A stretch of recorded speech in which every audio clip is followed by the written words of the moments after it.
कि असम में जो एनआरसी का प्रक्रिया हुआ वो तो सुप्रीम कोर्ट ने जो है चालू किया।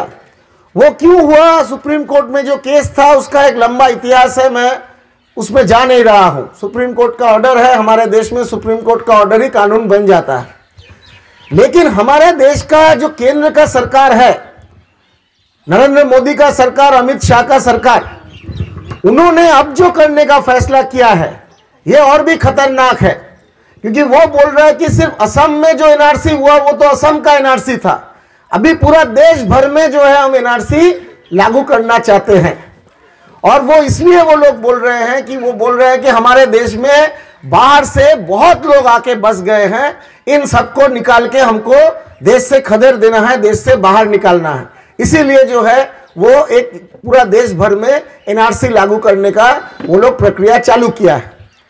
हमारा ये जो यात्रा है या हमारा जो मंच है ज्वाइंट फोरम अगेंस्ट एनआरसी, ये कोई एक राजनीतिक दल का मंच नहीं है। इसमें कई तरीके का सोशल ऑर्गेनाइजेशन, मास ऑर्गेनाइजेशन, कल्चरल ऑर्गेनाइजेशन, कुछ पॉलिटिकल लोग भी इसमें हैं, लेकिन ये कोई पॉलिटिकल मंच नहीं है। ये मंच का निर्माण हम लोग इसीलिए किए क्योंकि हम समझते हैं कि हमारे देश में अगर देश भर में एनआरसी चालू होगा तो करोड़ों के तादाद में, अगर 3 करोड़, 3.25 करोड़ का राज्य में 19 लाख लोग बाहर हुआ है, तो अगर 130 करोड़ का देश में ऐसा प्रक्रिया लागू होगा तो उसमें करोड़ों करोड़ों लोग जो है वो नागरिकता से उनको वो बाहर हो जाएंगे। और वो इसलिए नहीं कि वो बाहर से आए हैं, वो इसलिए क्योंकि उनके पास ये दस्तावेज, पुरानी दस्तावेज नहीं है हमारे जैसे देश में। और उनका जो प्रक्रिया है वो प्रक्रिया बहुत ही एक जटिल प्रक्रिया है। किस तरीके से वो लोग पहले एक पॉपुलेशन रजिस्टर बनाएगा, फिर उसमें आपका नाम, सारे लोगों का नाम लेगा, उसके बाद वो लोग एक डाउटफुल सिटीजन जो है तय करेगा। कौन डाउटफुल सिटीजन है, उसका कोई ठीक से रूल्स भी नहीं है, तो कोई भी हो सकता है। सरकार का ब्यूरोक्रेसी में मनमानी चल सकता है, रिश्वतखोरी चलेगा कि भाई पैसा दो तो हम तुम्हें रखेंगे, नहीं तो हम तुम्हें डाउटफुल सिटीजन करके बाहर कर देंगे। ये पूरा प्रक्रिया ही एक गलत प्रक्रिया है, जन विरोधी प्रक्रिया है। और हम ये बोलना चाहते हैं कि इस प्रक्रिया के तहत सारे के सारे लोग, वो किसी भी भाषा का लोग, किसी भी मजहब का लोग, किसी भी जात का लोग, सब कोई भी इस प्रक्रिया से हमारा देश का जो एनआरसी बनाने का है उससे बाहर हो सकता है। तो ये खतरा सबका है, ये कोई एक भाषा, एक धर्म, एक जात के लोगों का खतरा ये नहीं है। इसीलिए जो है आप देखिए असम में 19 लाख लोग जो बाहर हुए, उसमें हिंदू बंगाली है, उसमें मुसलमान बंगाली है, उसमें 1 लाख के ऊपर गोरखा भाई बहन जो है उसमें है, उसमें बिहारी भाई बहन है, उसमें नेपाली, उसमें आदिवासी हैं जो चाय के बागान में जो है काम करते हैं, वहाँ बगीचे में काम करने वाले आदिवासी भाई बहन हैं, सब इसमें बाहर जो है हुए हैं।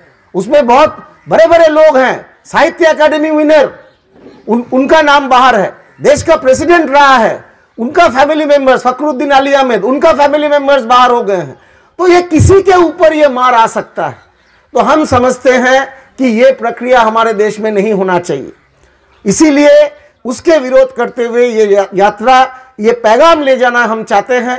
आप पहाड़ से लेके हमारे गोरखा भाई बहन, आदिवासी भाई बहनों से लेके हर जगह जो है हम ये पैगाम ले जाना चाहते हैं कि आइए सब मिलजुल के हम ये जो जन विरोधी नीति और ये प्रक्रिया, ये जो वार है हमारे ऊपर, जनता के ऊपर, वो हम सब मिलके एकजुट होके एक आंदोलन करके इसको हम रोक दे। अभी सरकार एक दवाई दे रहा है, सरकार 19 लाख जो लोग बाहर हुए हैं एनआरसी से असम में, तो सरकार बोल रहा है कि हाँ ये थोड़ा ज्यादा हो गया, गलत हो गया, तो हम जो है ऐसा करेंगे, एक नया कानून लाएंगे। वो कानून अगर हम पारित कर दे तो ये प्रॉब्लम का सॉल्यूशन हो जाएगा। तो वो क्या बोल रहे हैं, अभी आज जो है 15 तारीख है, 18 तारीख से संसद में जो विंटर सेशन है पार्लियामेंट का वो शुरू होने वाला है, आपको पता होगा। ये विंटर सेशन में सरकार एक नया कानून लाने का कोशिश कर रहा है।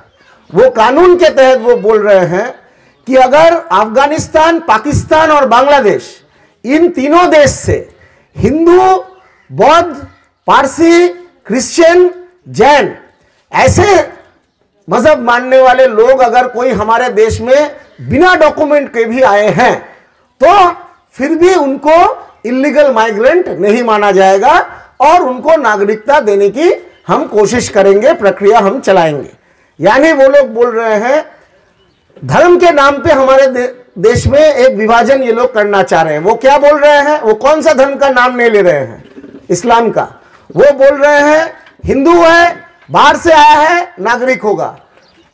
अगर बौद्ध है, नागरिक होगा। क्रिश्चियन है, नागरिक होगा। पारसी है, जैन है, नागरिक होगा। लेकिन मुस्लिम है तो वो घुसपैठिया होगा, नागरिक नहीं होगा।